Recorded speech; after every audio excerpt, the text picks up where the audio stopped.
Bonjour à tous, je vais être très bref. Je vous fais un retour de la manifestation qui a eu devant le mur de Pantin hier à 18 h, suite bien sûr aux 4 mois d'installation. Et on a eu quelque chose d'inédit, c'est la destruction du campement. Ce n'est pas la première fois, ce ne sera pas la dernière fois. Il faut s'habituer à ce genre de cirque. Nous sommes habitués dans le 18e, dans le 19e et dans le 10e.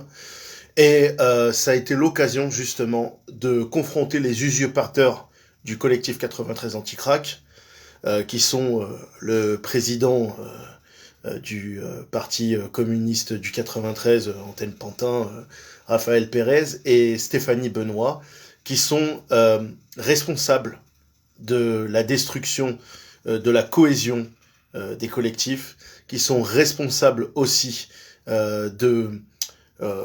du pourrissement de cette situation et de la casse des revendications qu'on a fait, des recours juridiques qu'on a mis en place, du rassemblement, parce que tout simplement, elle a voulu défendre des intérêts personnels, ils ont voulu aussi défendre des intérêts politiques avant la souffrance des gens. Je rappelle que quand nous manifestions dans le 18e, c'était uniquement que les riverains. Les élus pouvaient se joindre, mais ils étaient à côté.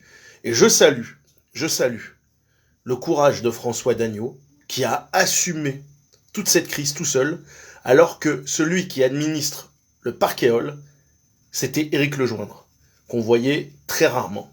Voilà.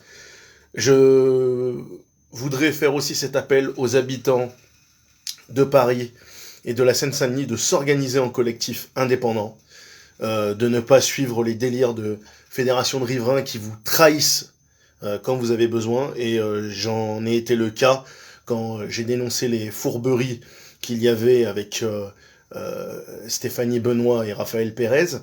Donc aujourd'hui, j'en appelle à votre mobilisation indépendante, par vous-même, que ce soit juridique, que ce soit associatif, manifestation.